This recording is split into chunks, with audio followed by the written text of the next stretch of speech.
All right. So, hello, everybody. Welcome to Productivity Mastery. I'm here with my friend Seb. Seb, how are you this morning?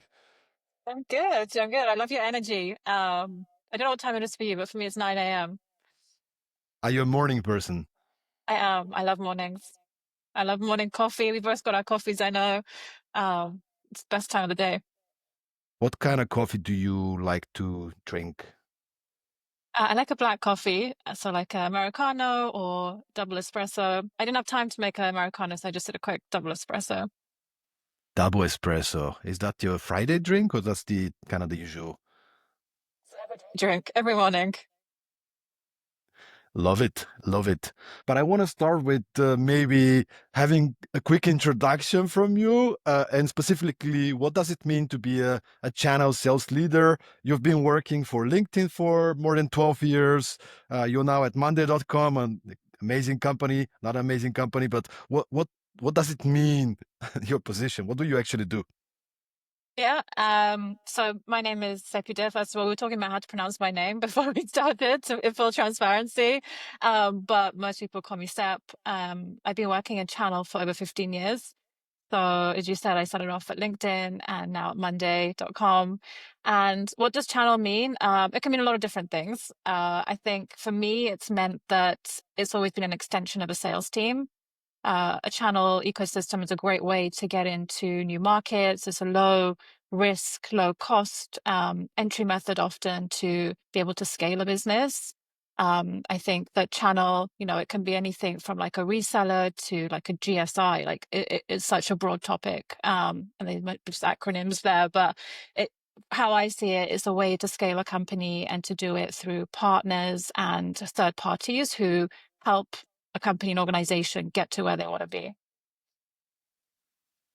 I think to make it even more clear, can you give us a bit of an idea about what did you do this week? Like just a brief overview, your meetings, your focus, whatever you can share. Yeah.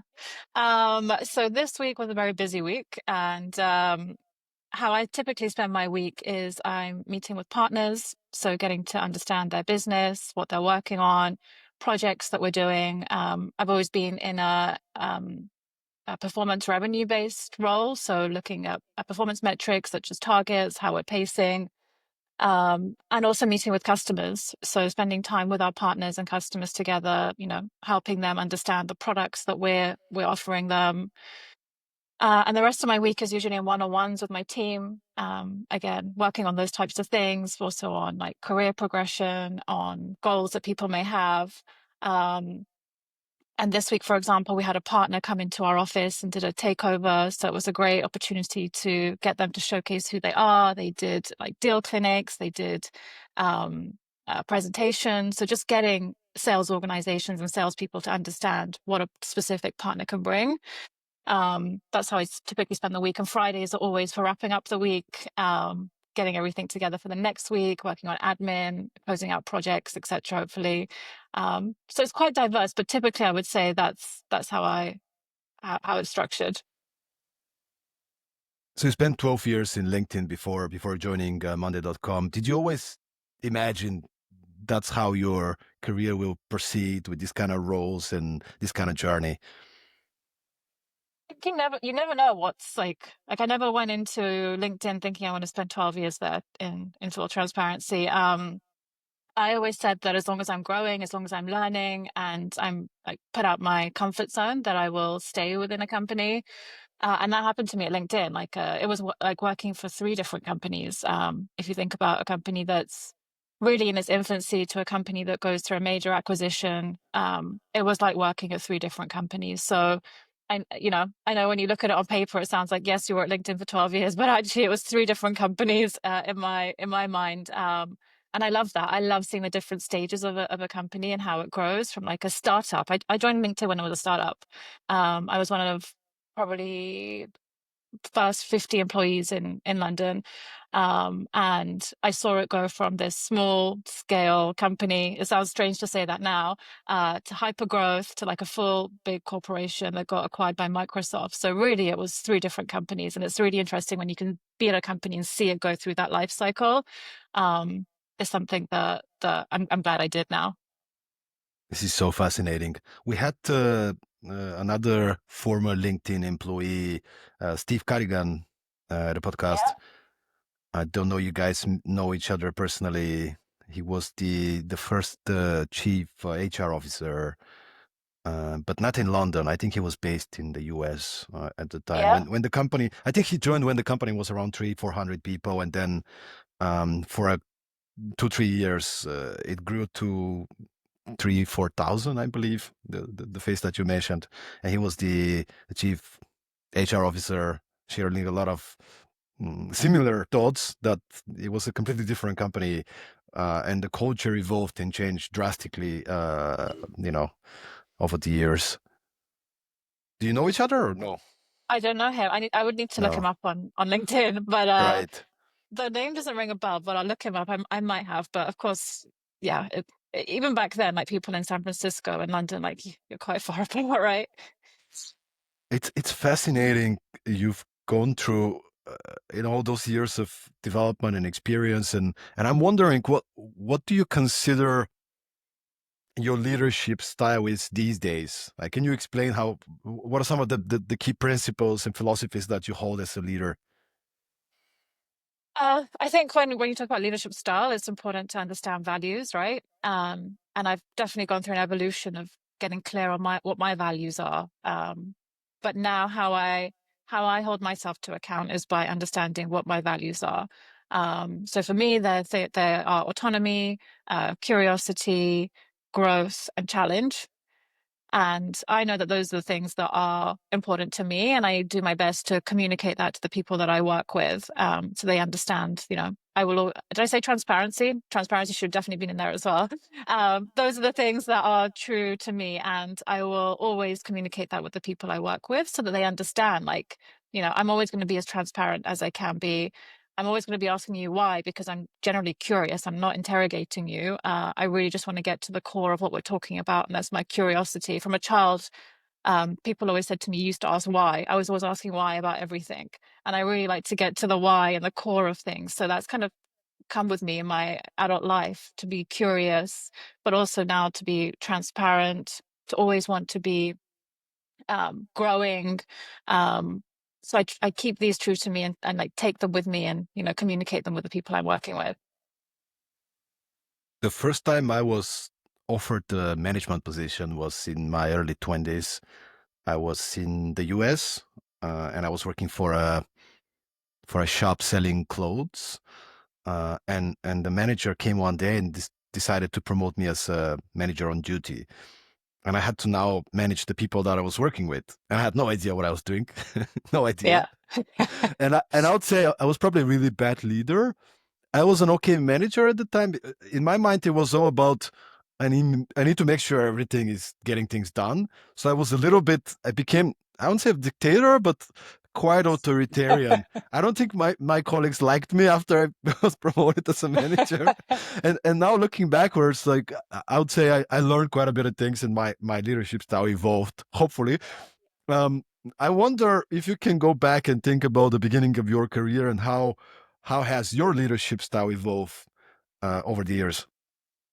I think that's so funny, because that's the difference between a manager versus a leader, right? Like a manager is a bit of a dictator, like they're on your case, they're micromanaging you, whereas a leader is inspiring you to do your best work. They're getting out of your way. They're really getting you to where you can truly be. And that's the difference between management and leadership. And I think when I first moved into management, I was always worried that other people were doing it better than me, that there were other better leaders. And I tried to compare myself to other leaders that I looked up to, but I very quickly realized that I can't be like the person next to me. I need to find my own true way. Um, so I think the biggest aha for me was to stop comparing myself to other leaders and to be who I am. Um, and not even like micromanage myself, like get out of my own way and just be my authentic self in how I lead. So I think that's my evolution, and just building the confidence, I guess. I think I've had people I've worked with before who want to go into management, and they've said to me, "Oh, Sep, we're so worried what the teams will say about us. Like, I'm worried about how they will talk about me, like what they're going to say when I'm not in the room." And I'm like, if I thought like that every day, I'd be paralyzed. I wouldn't move, because I'd be so worried about what everyone's thinking about me. But I think just getting out your own way, like building confidence as a leader, and knowing that, you know, your way is your true authentic way, and you don't need to be like the other leader leading your like peer set team, for example. You it took a step, probably a couple of years ago, a year ago, you decided to do a coaching certification program. What was the reason for that? Why did you decide to turn into coaching? Yeah. So I left LinkedIn and I took some time to do coaching qualification, as you say. LinkedIn has a huge coaching culture, I would say. So all the leaders are encouraged to coach their teams. There's lots of programs around this. And at the time, my manager was someone who was also a coach. And, you know, I enjoyed working with him. I liked his coaching style. Um, and when I was thinking about what I do next, it seemed very natural to spend some time to train as a coach. It's very scary leaving an organization and not knowing what you're going to do next in full transparency. But I took that leap of faith. I decided to take that time to do my coaching program. And I'm so glad I did it because I learned so much. I learned so much about myself, first of all, which was something I was not expecting. But I also learned about coaching. And within coaching, there's so many different elements. There's coaching in an organization. There's even things like NLP, transactional analysis, cognitive behavior, basically about how like humans interact and work, right? And that was so fascinating for me to be able to, as an adult, learn those things. Like learning as a child when you're in school is very different to learning as an adult. And I loved being able to learn these things now as an adult, and put myself back in like a learner mindset to learn about coaching. Um, and the program I did, actually, we did a lot of practical work. So there was education, of course, we're learning about these theories and how coaching works, but it was very much practical. So you would do a lot of role plays, you would get a lot of feedback. And so I love that element. And I spent over 150 hours of coaching. So I met lots of people, and I met people from different backgrounds, different to me, entrepreneurs, people who worked in healthcare, people who worked in FMCG. Um, and it was really fascinating to see like what's truly in people's minds, like what are they working on. So I'm so glad that I did it. And there's so much we could talk about there, but I'll stop there. Hopefully that answers your question. But I would love to actually go deeper and you know what's interesting to me? I met you a few years ago, and from the very first time I met you, I thought you're this people person. And it's I'm curious what, because for me it was like she probably already know all these things, right? Like the coaching approaches. And by the way, back 2014, I did a coaching. I didn't finish the certificate, but I did a coaching training, and I did learn a lot from there. But you seem to be a person that's very much passionate about personal development, those kind of things. Can you give us a little bit more concrete examples? What are some of those learnings and aha moments from the coaching academy? Uh, I think one thing that I really liked that I learned was around transaction analysis, and how humans interact with each other. And a lot of how we interact now is based off our childhood. And as a curious person, always asking why, like I'm so fascinated in understanding, like how does our childhood affect our adult life? Within transactional analysis, there's a theory around five drivers.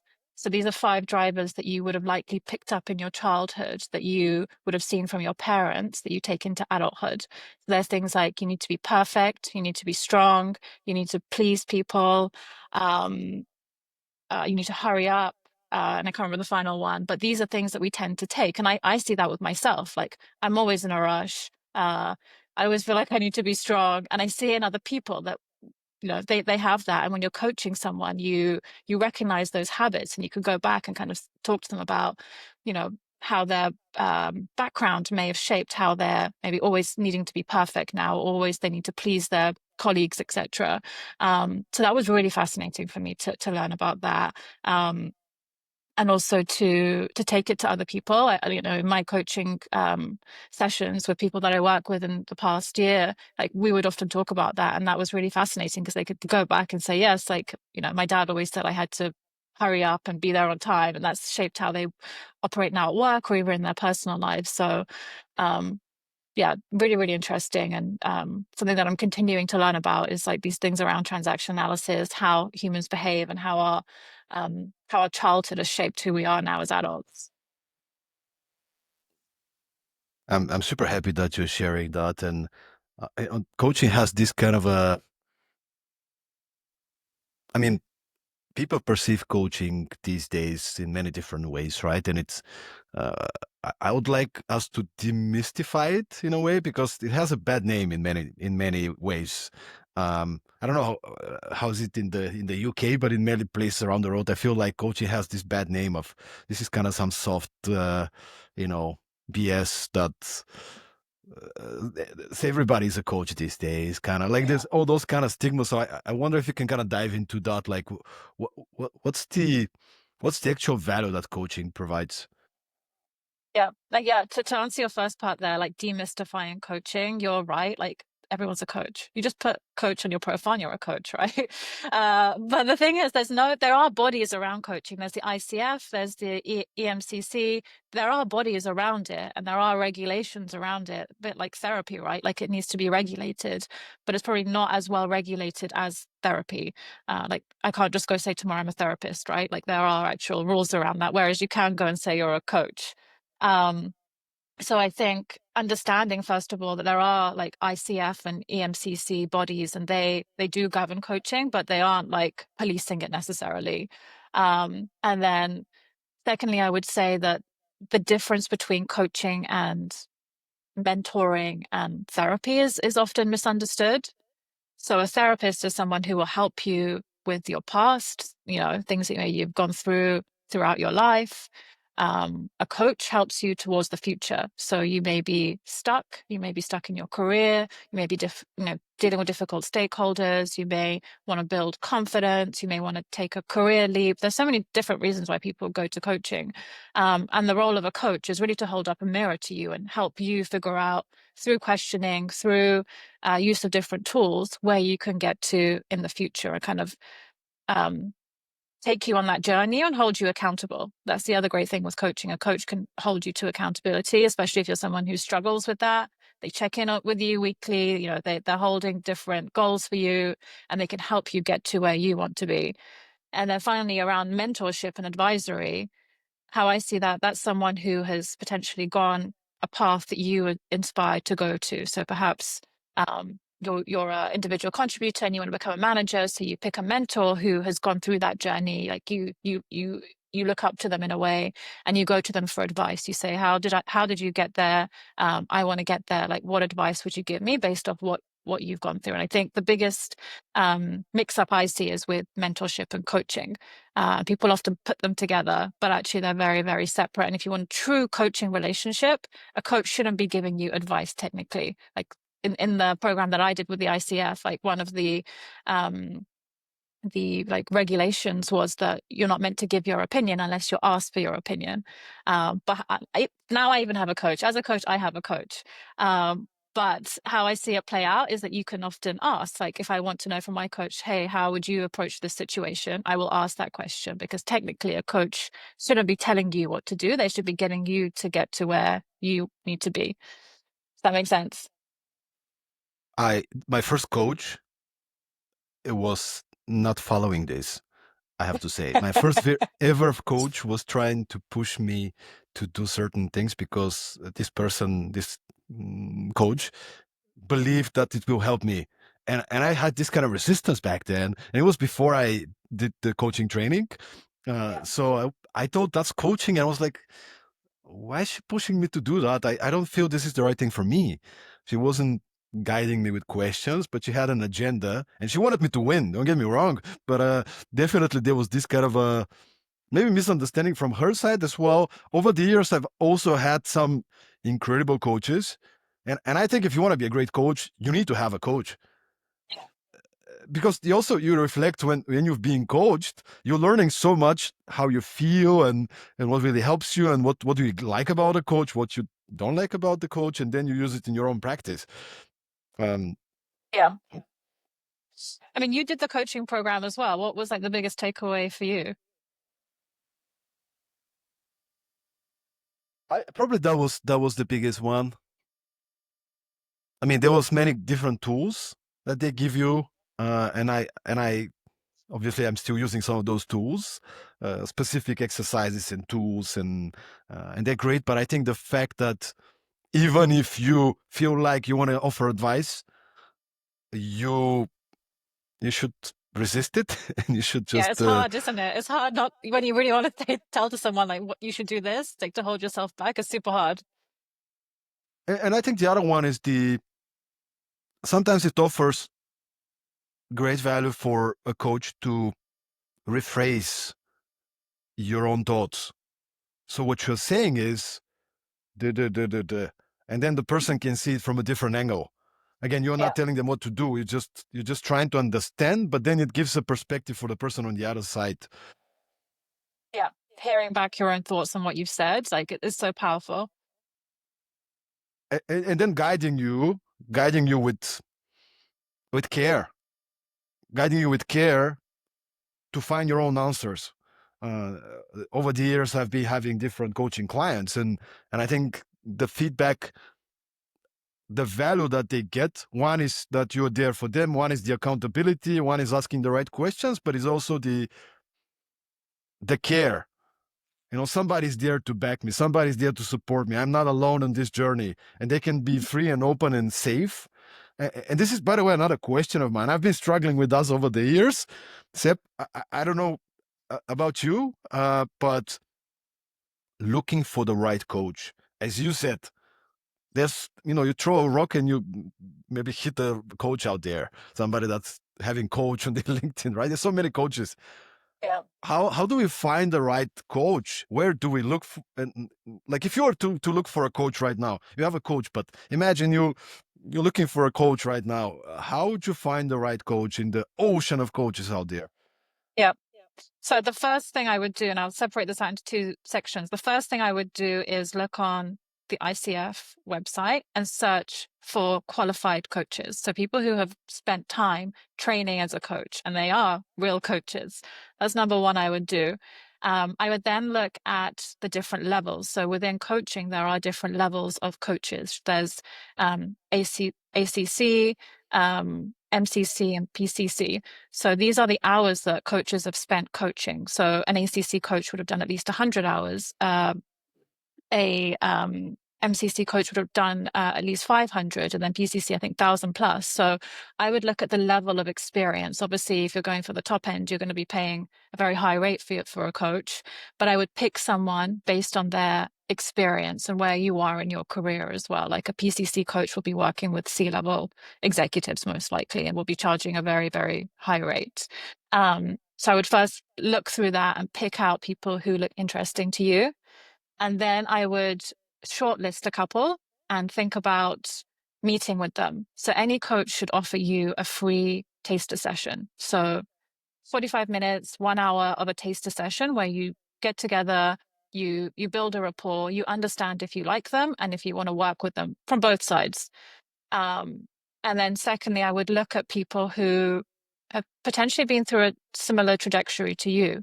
So maybe they've worked in a similar industry, maybe they have done something that you admire. I would also look at their past experience, and that will help shape how they understand your world. So for me, my coaches that I've had, I tend to pick people who have worked in the tech sector, who've had a similar career to me, and I know that they will understand when I'm talking about a specific scenario. They will get it, you know. Um, so that's how I would guide someone. And I think there's a lot to be done to demystify how you find a coach. Often you see the person who's posting the loudest on LinkedIn with all their content and success stories and videos, etc. But that doesn't necessarily mean they're the best coach. They probably have the best marketing tactics, but they may not be the best coach for you. So I would really spend time like researching people, shortlisting people, and meeting with them, definitely doing those taster sessions and seeing how you gel. And then hopefully they will be a coach to you throughout your career. And coaching doesn't have to be a consistent thing. You don't need to meet your coach every month, right? Like you can just do it when you have specific scenarios. So for example, you're working towards, I don't know, a promotion. Like you will meet with your coach maybe every quarter and check in on those things that you've been doing in order to get to where you want to be, and they will hold you accountable. So it doesn't have to be a consistent thing. It can be, not short consistency. Like, it can be spread out over a long period of time to be on a coaching journey with someone. I want to zoom in on something that you said. One of the characteristics you mentioned is I'll probably look for somebody who has a similar experience in the area that I want to be coached on. Is that a necessary condition for, in your kind of I'm picking a coach, I want ideally this person to also have experience in my area? Because there's also a lot of coaches that they don't necessarily have business experience, let's say. They might be qualified, they might have a lot of hours, but they don't have the background, the experience in certain areas that you might want to develop in. Just want us to talk a little bit about that. What are your thoughts on that? For me personally, I think it helps if they do understand your world. I know technically on paper they say no, you could just pick a coach. Like, they don't have to have had the same background to you, but I've seen the most value as a coach when I understand the people that I'm working with, but also when I've had a coach, when that person understands my world. Like, it's not a necessity, but I've seen it work really well. Like I said, I coached people who came from different industries, and I did that, and I could do that. But I think there's more value to be unlocked when you do understand that person, and when you know how things work. Like, say for example, you've worked in a big corporation, you know about the politics, you know about how things operate. Like, you get that, and so maybe you're not as pressuring to someone to get things done because you understand that in a big corporation things take a long time, there's process, etc. And so you have a bit more of a alignment with them on what is possible and what not is possible. I agree. I agree. I think no matter how good you are, if you have this understanding, you're even better in guiding the person, in asking the right questions, in providing a perspective, because you have this additional kind of. So I Yeah. agree. Ideal case would be that. I'm not saying that it's a 100% necessity. There's some really good coaches. I've been coached by people that are from entirely different, background, and it's been great, the quality. But I feel like it's giving a little extra edge if Mhm. they do. But let's talk about company culture. Let's talk about business. I mean, you're hardcore business lady. You have so much experience, senior leader, sales channel leader, and I wanted to, I wanted to hear. I want you to imagine that you're like a painter or like a magician, and you have to illustrate what does a healthy peak performing culture look like in an organization. And you have to paint it. What would your painting look like? Oh, that's a very creative mindset. Do you want me to explain the painting, or my brain doesn't really work like that? Yeah, we don't have time for you to paint it. Oh God, my brain doesn't work like that. Maybe I'll get to what the painting will look like in a second. But I think in reality, like, culture comes top down, right? Like, I think from the senior leaders, like, they set the example of what culture is, and often they are the ones setting like values and etc. But they really set the tone of what the culture of a company is. Um, so I really believe it does come top down, but then I think it also comes from like the ground, like also recognizing what good looks like, right? Like, so for example, if you see good behavior, something that is adding to the culture, that is what we want to see within that company, like, we recognize that, we call it out, and we make an emphasis on, like, this is what good looks like within our company. So I think it's like a mix of top down, but also bottom up in a way. Like, for example, with me, like, I will always recognize good behavior when I see it, because I think it's important for people to understand that, especially when you're new in a company or in a team. Like, maybe you don't understand the culture, you're still getting to grips with it, but by actually calling out when there's good things happening and recognizing that, it can help set the tone and the standard of what good looks like. So I think it's a combination of the two. Do you think that, I mean, there's many people maybe listening to the show right now, and they're probably part of organization, and not always the top leadership is in full alignment with the culture, the values, the philosophies. maybe it's not toxic culture, it's not to that level, but it's not like fully aligned. It's like there are certain gaps here and there. And you said sometimes it's bottom up, right? But that's my question to you. Do you think it's possible for, let's say, a middle manager, or somebody who works for organization to make a change, despite that the top leadership is not maybe fully aligned with what the culture should be? Um, I think they can. I think if you're lucky enough to work in a company that values transparency and feedback, that you should be able to voice that, um, and to voice it in the right way. So, for example, if there is toxic culture or you see behavior that isn't ideal, I would talk about it, because often if you're not talking about it, other people are talking about it in groups. Um, so getting rid of all that noise and actually calling out anything that maybe isn't great. And I think that can be very challenging if it's behavior at the top. You know, you're not going to call up your C level and say, "Hey, I didn't like what you said on stage" or something. You know, but I think being able to talk about it and recognize things that maybe aren't what you want to see, and pushing to change it as much as you can. And I think that can be hard when you're, you know, in middle management or at any level really, to change that. But I think recognizing it and feeling confident enough to share that feedback, without fear of consequence, is what I would always hope to do, and advise other people to do as well. Have you had any situations where the top leadership maybe were not fully acting the way they should, and you succeeded somehow to coach them into into a more productive behavior? Um, Not specifically me. I think I've been very lucky to work in companies that have very strong culture and values. So, for example, at LinkedIn, we even had a program called Culture Camp, which I went on, and it was literally a camp. Like we went to San Francisco, and the intention was to be able to drive the culture from head office to the rest of EMEA and the rest of the world, really. And through that program, like, I really understood that our values and our culture at LinkedIn was solid, right? Like, it was such a big emphasis on it. And to be able to like pick those things up and take them back to our London office and to continue to reinforce like what good culture is, what our values are. That was a great experience for me, and something that um shaped me a lot in understanding like the importance of being really clear on values. And I think at the top, you need to be really clear on what the values are and over communicate them.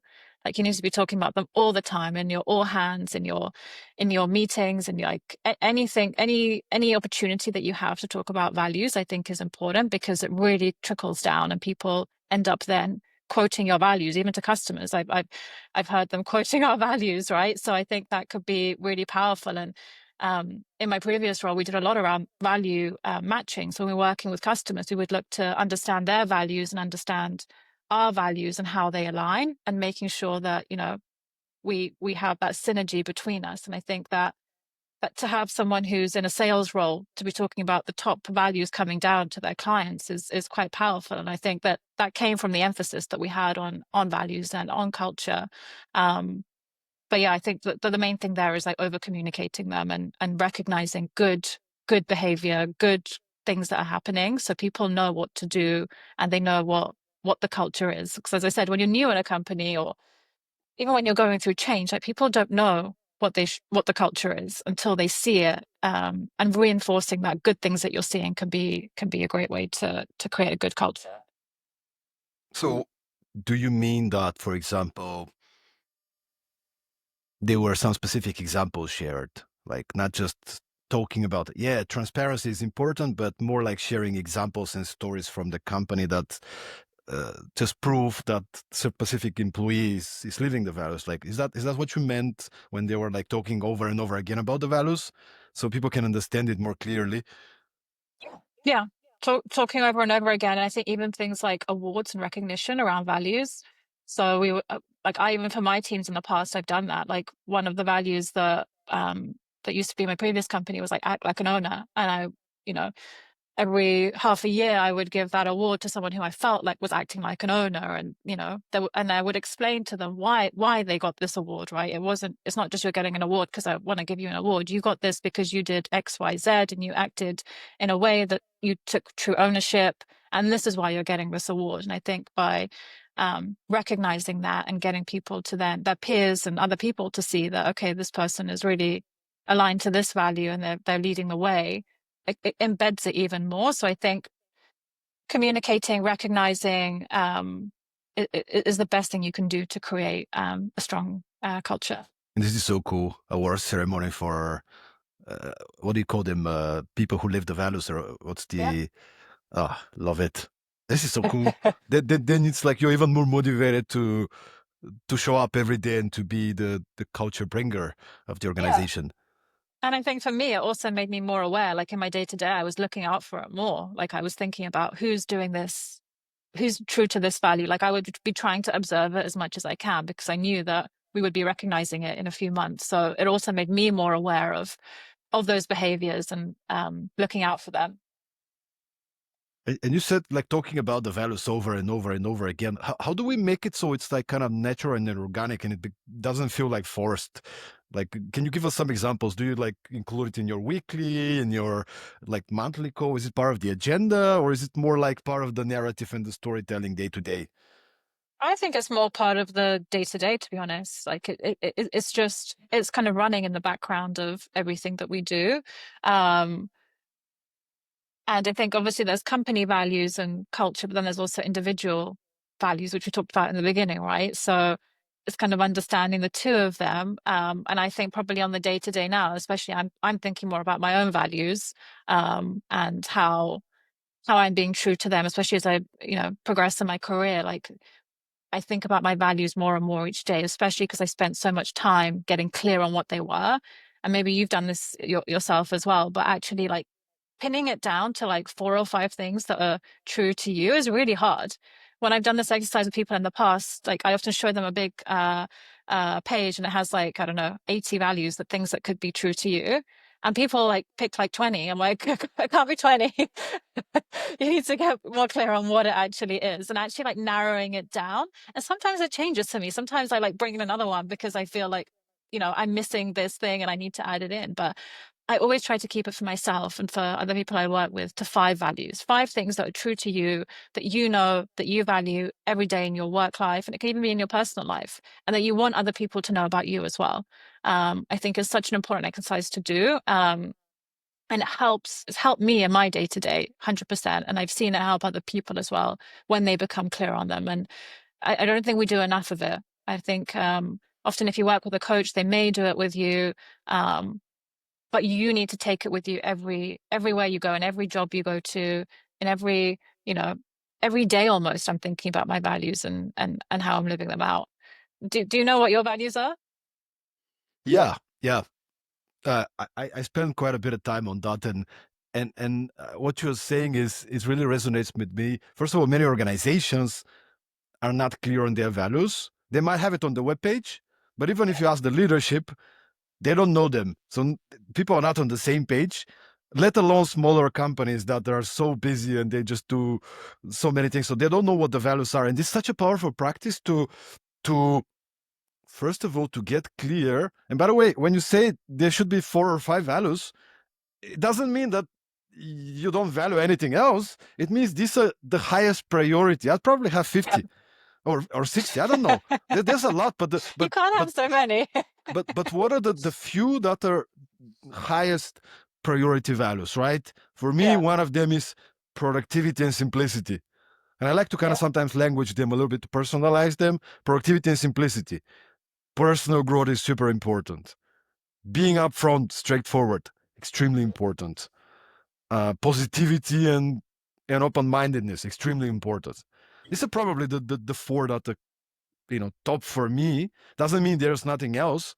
But when you have this conversation with in your team as well, on a personal list, but in your team, like when you have a conversation and hey guys, let's do this little exercise, and everybody gets clear, and then it's like, oh Maria, very interesting. So punctuality, being on time is in your top 5 values. Interesting.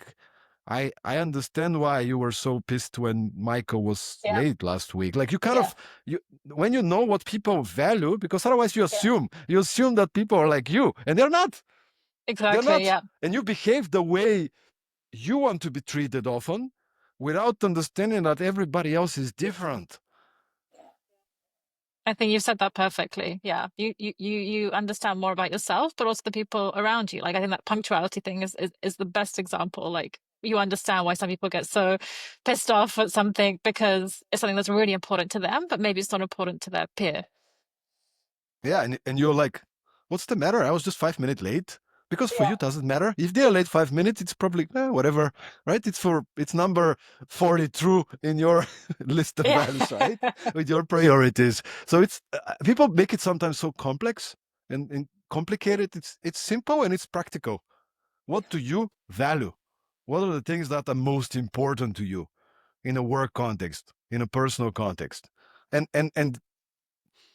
if you know your values, if the company knows their values and they really live them, then it's so much easier to understand, is this culture for me? Is this company for me?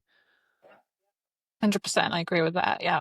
And I think that's what, like, anyone who's looking for a new role, like that's a great exercise to do, is to look at a company's values and see how it aligns with your own values. But then also, like, as you said, they could just be printed and put on a board somewhere. Like maybe they're not lived out. You need to actually see it on the ground. Like, are people living out these values? So spending time with a team before you join them in the interview process, asking about the values of the company and how it aligns with yours and trying to like match it up as much as you can is super, super important. Because if you're someone who isn't transparent and you go to a company that values like radical transparency and being super honest and direct, like you're probably going to struggle, and it's going to be a bit of a shock for you. And I think by doing those exercises before, especially when you're going into a new role, when you're interviewing, when you're like exploring the opportunities, it's like one of the best things you can do is to get a feeling of the culture and the values on the ground, not what's printed on the website and shared with you throughout the interview process, but actually what's being lived out with the teams who you are going to be working with. What a great point. What a great point. For the past 10 years, I've done probably hundreds of workshops with different small teams, startups, and small organizations, uh, helping them to come together and define what their values are. Even our first book, it's based around an acronym called PERFORM. And the first letter of perform is purpose and values. This is the first thing we talk about to companies is why are we here, what's the purpose, but also what are our values. And many of the teams I've been working with, they struggle initially. They try to look good, right? Uh, we do a workshop and they start picking up values that sound good. uh, Punctuality, transparency. Is like, are you transparent with your customers? No. Are you transparent with your team? But no, this is Yeah. not your value. This is not your value. This might be aspirational value, but currently, let's cut the crap. Who are you? What are the behaviors? Like, if you look at your actions in the past couple of months, what exactly do you value when you make a decision? Let's start from there. You can put some aspirational values, but then you have to be really disciplined, right? But what are the actual values? What matters most? Hey, Michael, you've been late for a meeting twice in the last couple of weeks. How punctuality is your top value? I mean, it's not. Obviously, it's not. Maybe something else is. I don't know what it is. Yeah. Maybe Maybe someone creativity. told you it should be Hmm. punctuality. Now you've put it on your list, right? Like what is it actually for you? Like get rid of what everyone's told you. What is it for you? Yeah, and even if sometimes it's extreme, that's fine. Like if it's your company, your team is not for everybody, right? You got to be honest. This is who we are. There are certain values that are not our values that might be good for another company, but this is who we are, right? It has to be on. It has to be real, not politically correct. Because then you're gonna attract the people that are on the same page. There's a company that very interesting case, maybe extreme case, but a company that values a lot competitiveness and well-being, and everybody says well-being, right? But these guys, they really live it. It's a company called Fast Track.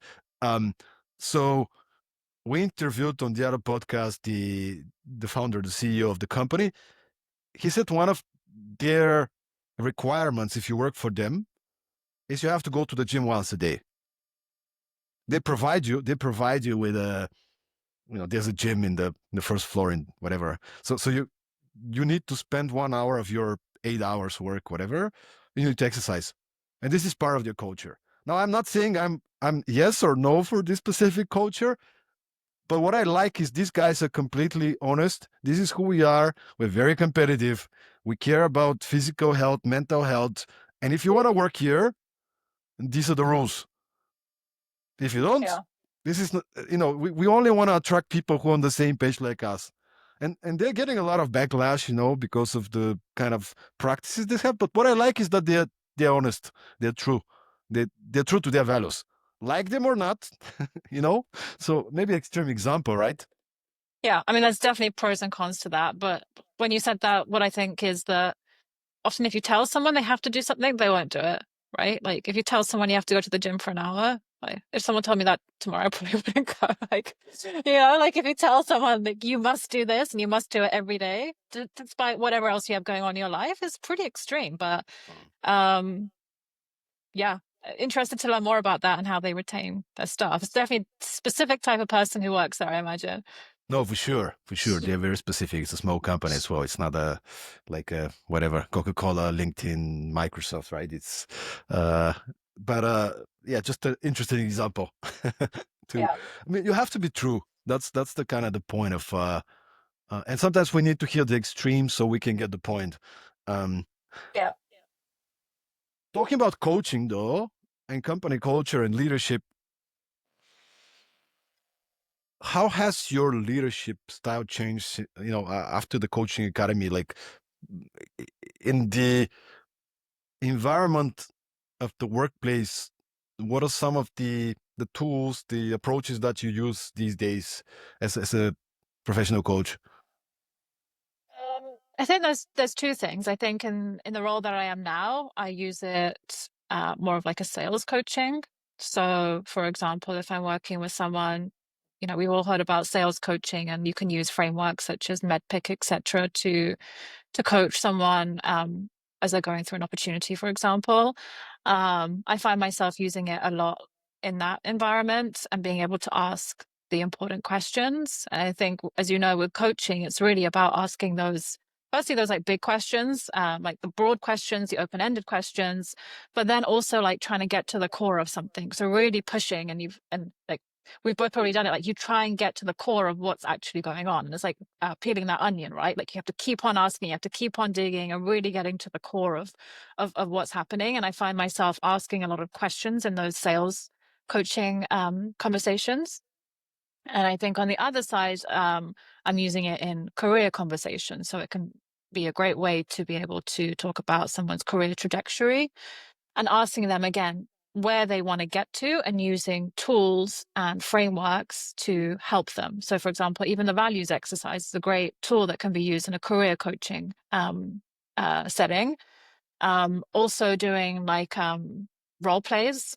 It depends on the person and how open they are to this. But when I was doing my coaching qualification, as I said, we did a lot of role plays, and there's different tools you use in role plays, right? Like you can get someone to um, play both sides. To say someone's having a disagreement with a colleague, you get them to play out both sides of how they're going to have that conversation. So person A, person B, and then having an observer to that conversation, like using tools like that where someone can actually play it out and see how they would deal with a difficult situation, a difficult stakeholder, and then being able to reflect back on that role play as to how it went and how they're going to play it out in a real life scenario. So right now I'm separating out the two. So the sales coaching side, but also like career coaching and the more traditional ways coaching is typically used. Do you feel like after you graduated as a coach and started doing it professionally, do you feel like you do more one-on-ones with the people that you lead? No, I don't think that's changed necessarily the cadence. I think how it shaped me personally is one, it made me more self-aware of myself, just going through that whole year of the program and learning about, like I said, transaction analysis, cognitive behavior. It made me more aware of me. And I think it made me a bit more calmer in how I lead, because I understood more around like how people interact. Like for me, as I said, I'm very curious, so it's fascinating to understand like how the brain works, like how people interact. Like for me, that was like a big aha, was to take that away, and I think it's made me more calmer in my in how I am in my day to day, I would say. And you're also probably more aware. You're trying to Exactly. Yeah. observe more, right? Like to somebody's not performing, but they're usually a great performer. So I would imagine you're more observant and more caring. So definitely observing. I think being able to pick up on like behaviors, like interactions, and just being a observer to what's going on, but then also not being afraid to ask the big questions. Like if you observe something that's odd, bring it up. Like don't wait like 6 months until you bring it up. Like say, hey, like I felt like that was a bit odd. Like how do you feel that went? And just being more open to those types of conversations, I think is something that I've taken away um, from coaching. Have you been less open before that? More like, okay, let's just go and let's wait for the right time for that. And now you're a lot more proactive. Yeah, I would say, and this could be a lot of different things, but I think it's, I think I understand more about, as I said, human behavior, about how people operate in a workplace. So I think I'm more open to having those conversations as opposed to feeling like it doesn't really matter. Like let's just leave it. And it takes some strength and some courage to, because it's not convenient. Literally 5 minutes before we started the LinkedIn live, I made a post on LinkedIn about vulnerability and how much strength it unlocks when you are able to share when you make mistakes, when you are, you know, maybe fail at certain projects, but as a leader, you are open to go and to, to tell your people, hey guys, last week we had this thing and mm, I did not perform well, but these are the things that I took out of it. I need your help. Like when you allow yourself, let yourself to be vulnerable, but from a place of strength, right? Yeah, Not from a place of victim and creating panic, but like from a place of strength. And I feel like coaching inspires you to put your ego aside a little bit more and allows you yeah, to get into those important conversations without the fear of what will happen. yeah, yeah. 100%. I agree with that. That you're less anxious about the consequence. You're more willing just to say what you need to say without any fear of that. And I think what I've done in the past, I've had sections in my team meetings where we always talk about highlights, but also lowlights. Like what do we fail at this week, and what is the reflection and learning that we have from this? And I think, especially if it's one person, or even if it's me who something has happened to, and we share that with a broader audience, like we're learning from each other, so that doesn't happen again. And I think often talking about failure is as important, if not more important, than talking about the big wins, because you can prevent it from happening to others, and you can also create that environment where there is a openness to talking about failure. Like you failed, okay, like get back up and like continue, right? Like onwards. Like it doesn't like, like let's just reflect on it and let's share on it. But it's not a catastrophe. Sometimes it can be a catastrophe, but most of the time it's not catastrophic. Like it's not the end of the world. And just creating back to culture, like creating that environment where people feel like they can talk about their failures as well as their wins is for me is like a sign of a great team, and a team who is trusting. And I think having like psychological safety in a team is super important. And if you're open and you feel like you can talk about your failure in that candid way, you're creating a really strong psychological safety for the people you work with, and that's super powerful.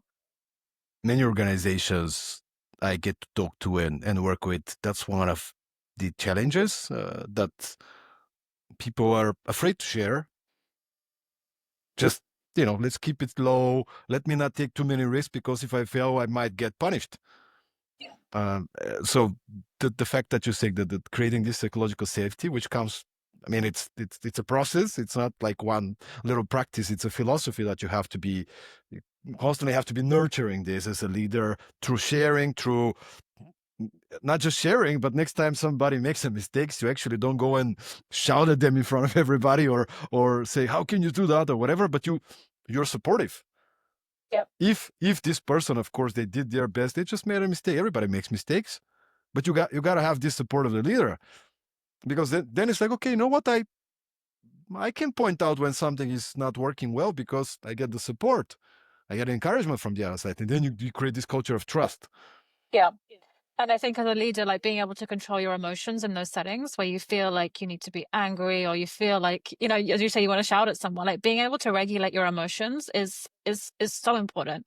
And being able to be supportive, but also firm in like the next action you're going to take. And I think we didn't talk about this in the beginning, and we probably should have spent more time on it, but being emotionally aware is really important as a leader, and being able to be stable and not be swayed. If someone comes and knocks on your door 10 times, you don't have to go and open the door for them if you've got other things going on, right? Like just being stable and core to where you are, as opposed to being swayed by the people around you, I think is a really important leadership. Leadership. I don't know what the right word is, but a value and a way to be, in a way. I feel like using a coaching approach is an investment in the future.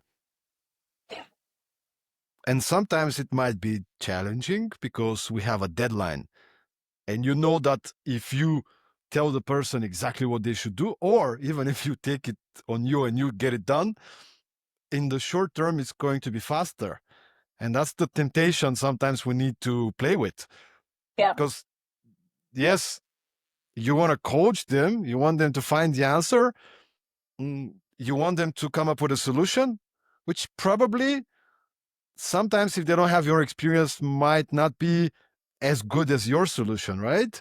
And you coach them into that, then they deliver, you give them you ask them a question, give them feedback, right? So it takes a little bit longer, but it's an investment in the future. How do you balance out, right? Because again, you're an ambitious leader.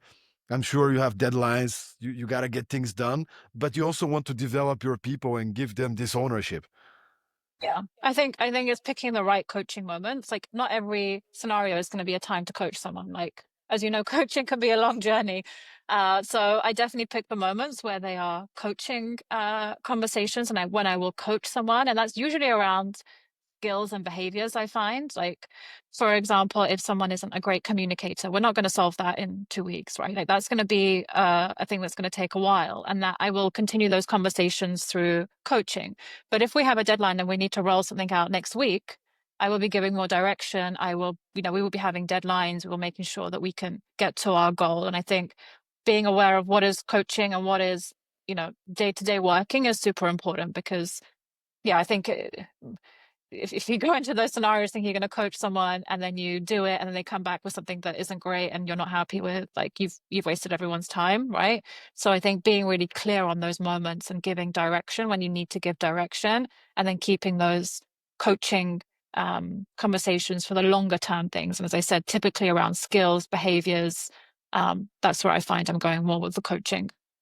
And you mentioned being clear. Part of the role of the leader is to ensure clarity of priorities, clarity of objective, clarity of roles and responsibilities. Has your leadership evolved when it comes to accountability? All right, coaching. One of the benefits of coaching is accountability. Have you changed the way you keep people accountable after the academy?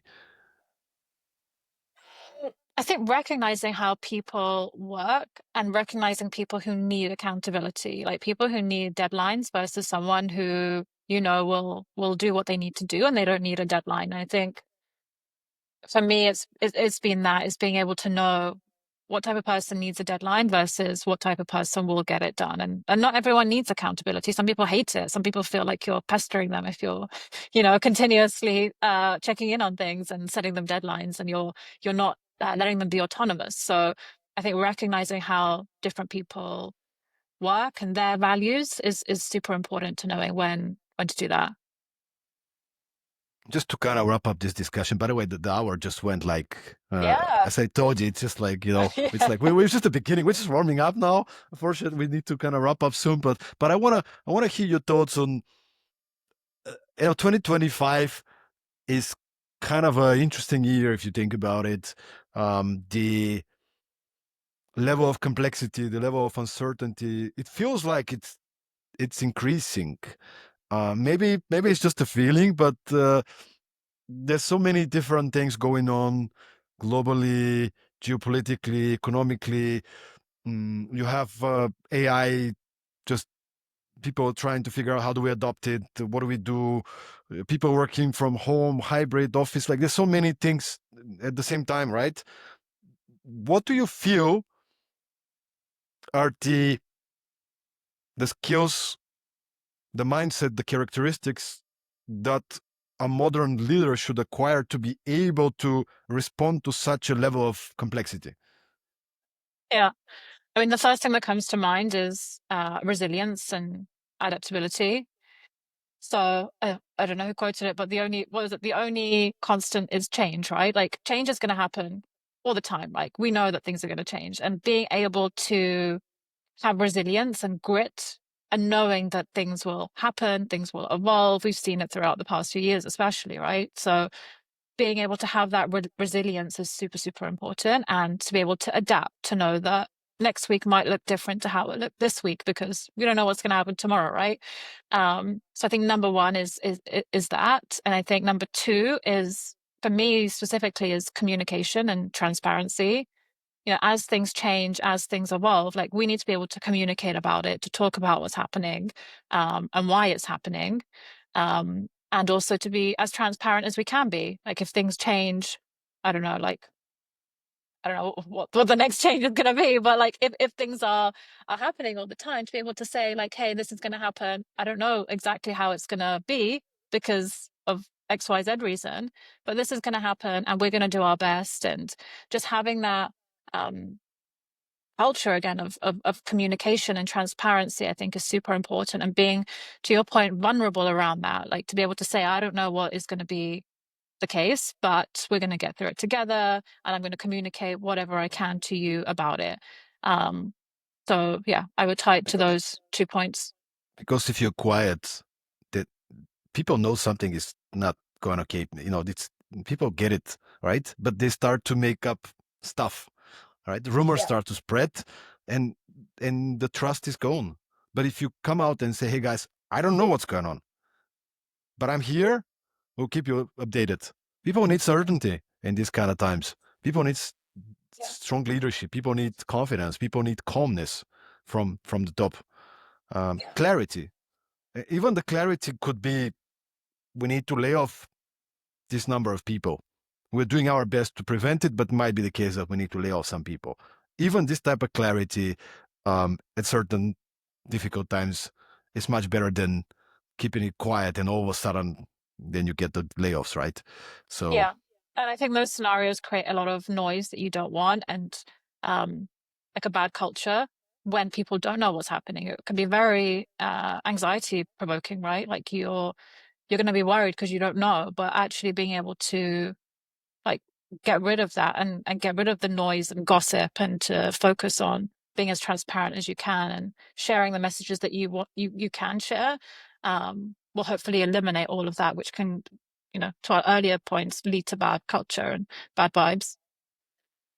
love it. Sep, final question. Thanks so much for being with us. Thanks for sharing so many insights and ideas. What do you do these days? Are you still doing coaching? If people want to get in touch with you, follow you, like, do you speak on podcasts, conferences? Like, where could people get in touch and how can they get your help? Yeah, I'm on LinkedIn. So you can find me on LinkedIn. I'm not coaching right now, but I may do in the future. So more than happy to connect with people on LinkedIn. And yeah, thank Excellent. you. Everybody go follow Sip. You can easily find her. I don't think there's so many people with the same name, so I think she's gonna be easy to find. Uh, There are. To tell you something, when I joined my coaching program, there was a girl called Sepideh as well. It's no. yeah, yeah. Yeah, there's only about 20 people in the program, and two Sepidehs. Well, it is small world after all. Well, thanks so much, everybody, for being with us. I hope you enjoyed this episode. Let us know, DM me, DM Sepideh, post in the comments. Let us know what really stuck with you, and don't just let this be a little bit of inspiration. Grab one idea, put it into action. Action is what makes the real difference. We might be talking and sharing, but at the end of the day, it's what you do that matters. So stay cool, be productive, and see you once again next week. Bye-bye. Thank you.